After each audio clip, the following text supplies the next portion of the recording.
Welcome to the Top 10 at 10. Today is May the 30th, 2014. I'm your host, Dan Wright, writer at FireDogLake.com, and these are the top 10 stories today. And it does. Story number 10 is from the Washington Post National Security section. Edward Snowden responds to release of email by U.S. officials. Former intelligence contractor Edward Snowden responded to questions from the Washington Post following the release of an email he had sent while working for the National Security Agency. Question: how do you respond to today's NSA statement and the release of your email with the Office of General Counsel? The NSA's new discovery of written content between me and its lawyers after more than a year of denying any such contact existed raises serious questions. It reveals as false the NSA's claim to Barton Gellman of the Washington Post in December of last year that, quote, after extensive investigation, including interviews with former NSA supervisors and coworkers, we have not found any evidence to support Mr. Snowden's contention that he brought these matters to anyone's attention. Today's release is incomplete and does not include my correspondence with the Signals Intelligence Directorate's Office of Compliance, which believed that a classified executive order could take precedence over an act of Congress, contradicting what was just published. It also did not include concerns about how indefensible collection activities such as breaking into the backhaul communications of major U.S. internet companies are sometimes concealed under EO 12333, Executive Order 12333, to avoid congressional reporting requirements and regulations. If the White House is interested in the whole truth rather than the NSA's clearly tailored and incomplete leak today for political advantage, it will require the NSA to ask my former colleagues, management, and the senior leadership team about whether I at any time raised concerns about the NSA's improper and at times unconstitutional surveillance activities. It will not take long to receive an answer. Ultimately, my disclosures were justified. Whether my disclosures were justified does not depend on whether I raised these concerns previously. That's because the system is designed to ensure that even the most valid concerns are suppressed and ignored, not acted upon. The fact that two powerful Democratic senators, Ron Wyden and Mark Udall, knew of mass surveillance that they believed was abusive and felt constrained to do anything about it underscores how futile such internal action is and will remain until these processes are reformed. And the interview goes on from there.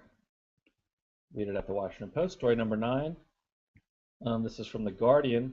Top NSA officials struggled over surge in FOIA requests, emails reveal.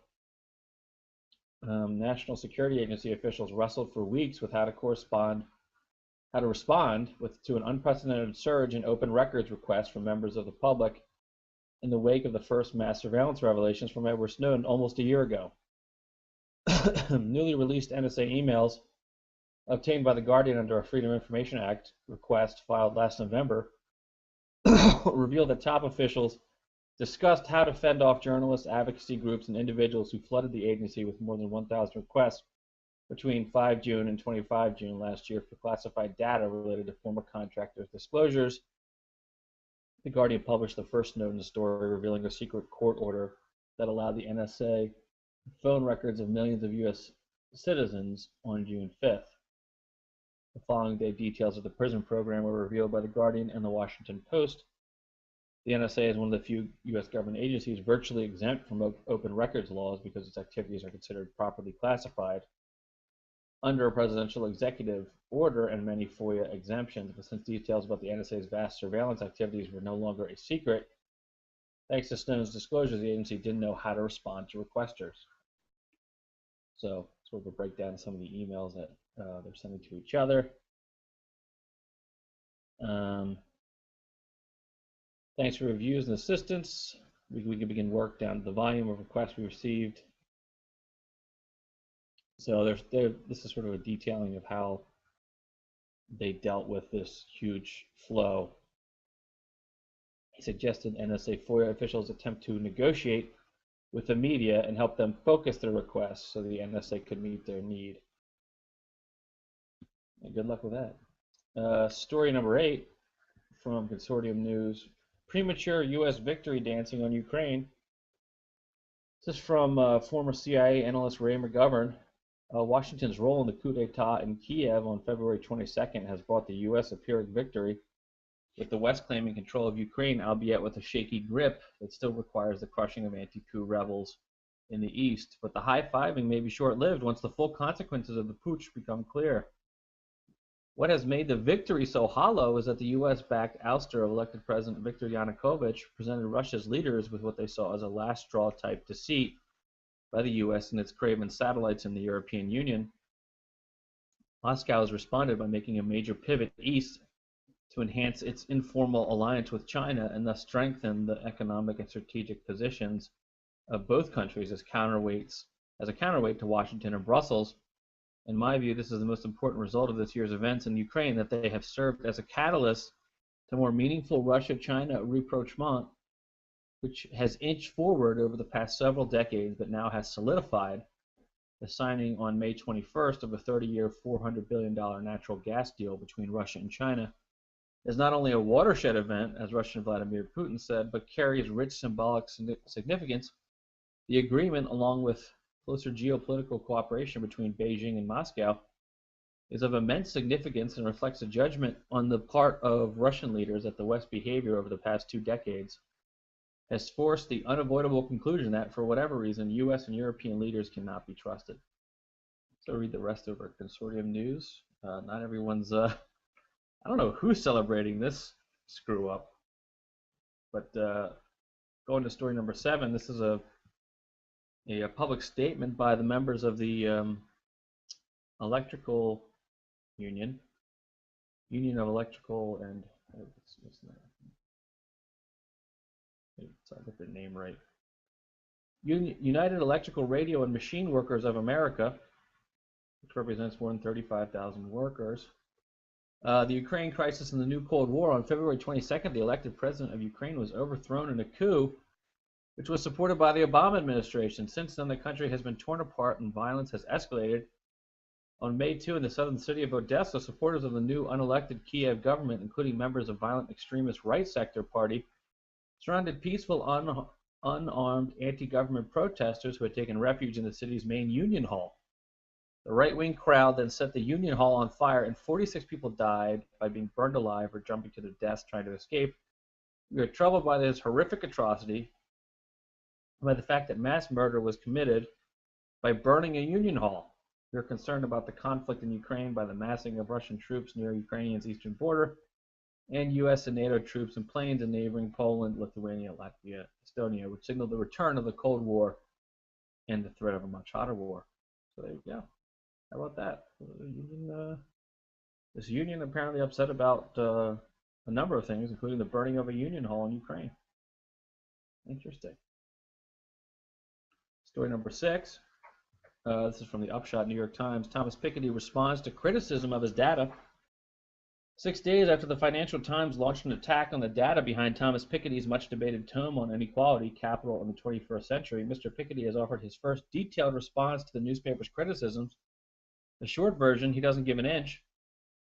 In response to a request from the New York Times to further address the criticisms which the Financial Times published on Friday, Mr. Piketty, a professor at the Paris School of Economics, wrote that his data were correct and his conclusion stood. Wealth inequality in Europe and the United States was high in the years before World War I, fell for much of the 20th century, and has been rising sharply again in the past 3 decades. He argued that many things the Financial Times identified are sloppy or arbitrary were in fact considered choices, which he explained in footnotes. Reasonable people might disagree with some of his choices of how to handle the data, he says, but even where there's room for debate, any reasonable change to his methodology would be small and not alter the broad conclusions, he suggested. The part of the newspaper's critique that throws the most doubt on his overall conclusions is its arguments that wealth inequality in Britain has risen much less than Mr. Piketty contends. For that, he has sharp words. He says the newspaper's analysis rests on apples to oranges comparisons of past data from tax returns mixed with current data from surveys, which makes the conclusions they reach deeply flawed and contrary to what a wide range of other studies have found. Quote, my problem with the FT criticisms is twofold. The FT suggests that I made mistakes and errors in my computations, which is simply wrong, as I show below. The corrections proposed by the FT to my series, in which I disagree, are for the most part relatively minor. They do not affect the long-run evolutions in my overall analysis. Contrarily, to what the FT suggests. So Piketty fighting back against FTs, and largely it seems, based on what I'm seeing on social media, that people are saying, yeah, Piketty is right, not FT, which isn't a surprise because it was sort of a clear neoliberal counterattack and seems to have fallen flat. Story number 5. This is interesting. You really have to more of a comic than a story, kind of. The case against sharing. I'll read some of it, but it's at Medium. Very, with the rise of the sharing economy, many have asked the same question, though perhaps not with the same excitement. But what is it? But this was Share, a conference meant to catalyze the sharing economy, organized by sharing economy lobbying group Peers and Capitalism for Good Boosters, SOCAP, sponsored by Airbnb, Lyft, eBay, and attended by 500 investors, entrepreneurs, and advocates. For the past few years, the, quote, sharing economy, unquote, has characterized itself as a revolution. Renting a room on Airbnb or catching an Uber is an act of civil disobedience in the service of a righteous return to human society's true nature of trust and village building that will save the planet and our souls, a higher form of enlightened capitalism. But this economy is still young and discovering itself. So far, it looks at worst like neoliberal solutionism, and at best, a little confused. This cognitive dissonance might be cute were it not backed by millions of dollars in capital investment and a steamroller approach to laws and regulations that protect workers and consumers. It's no accident that this wild moment would coalesce in the West. While other cities fight back, California has attempted to codify new, quote, sharing business models with new regulations, while San Francisco has recently cracked down on some particularly high-volume Airbnb renter hosts. Geo and other sharing advocates are trying to pass legislation to make the practice legal. In its defense, Airbnb says San Francisco residents need their service so they can afford to pay their rent, ignoring that San Francisco housing costs have been pushed so high in part because of the influx of exceptionally well-paid tech employees who work at places like Airbnb, currently valued at $10 billion.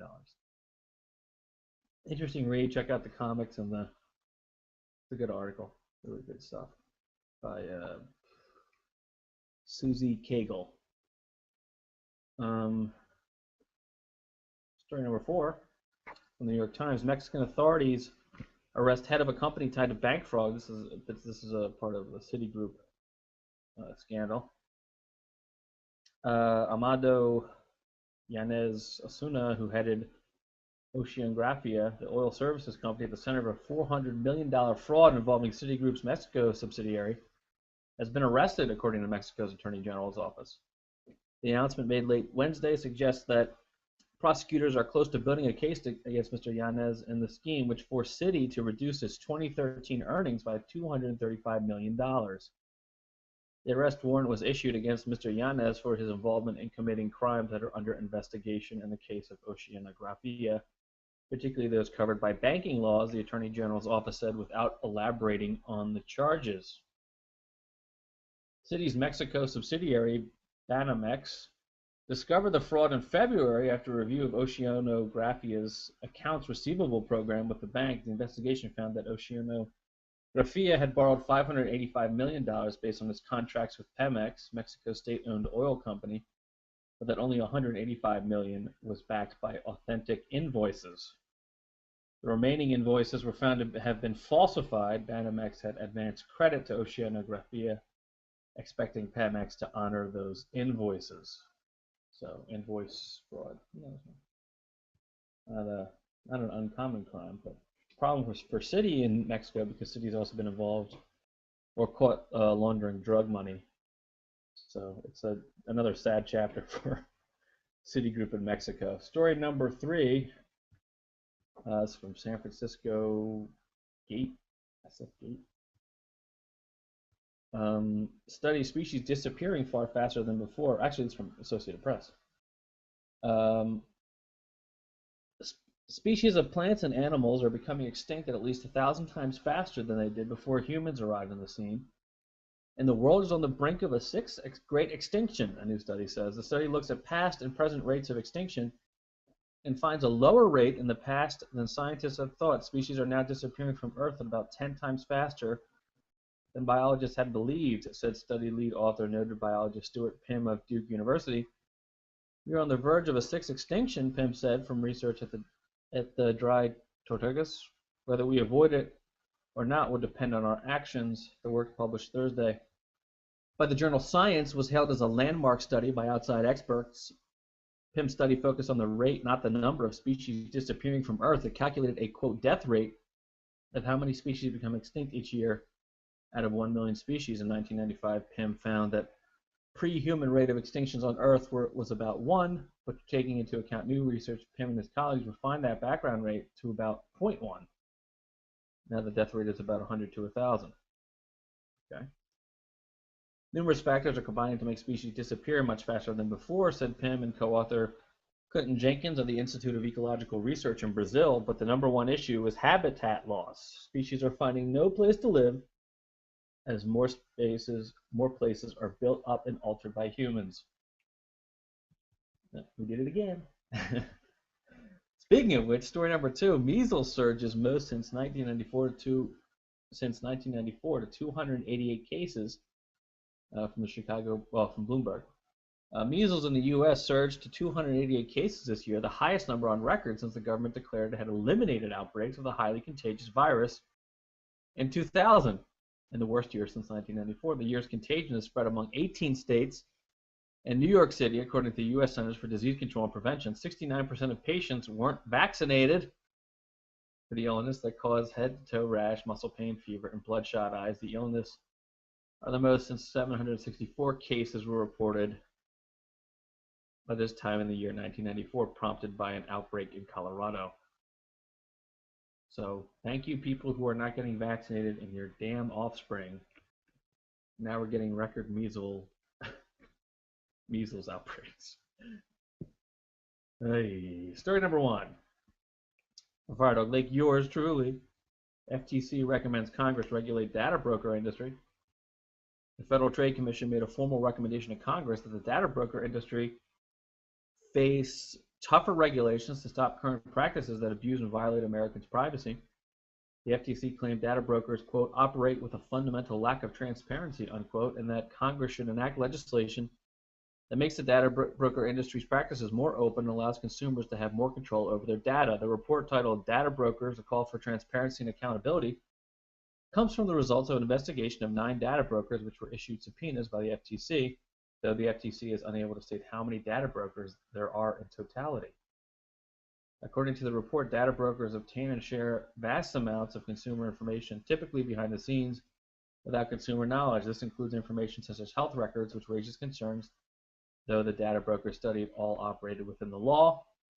Some of the findings are listed. While Americans are rightly concerned about government surveillance and government partnerships with private companies to spy on Americans, it would also seem appropriate to factor in what is going on in the corporate world regarding privacy and how it is being violated. People should be able to expect some basic privacy, whether it be from the state or private interests. Why not? And that is the top 10 at 10. If you have a story you'd like me to feature in the top 10 at 10, please tweet me at DanSWright. Be sure to read all the stories at firedogwave.com. Thanks for watching. See you later.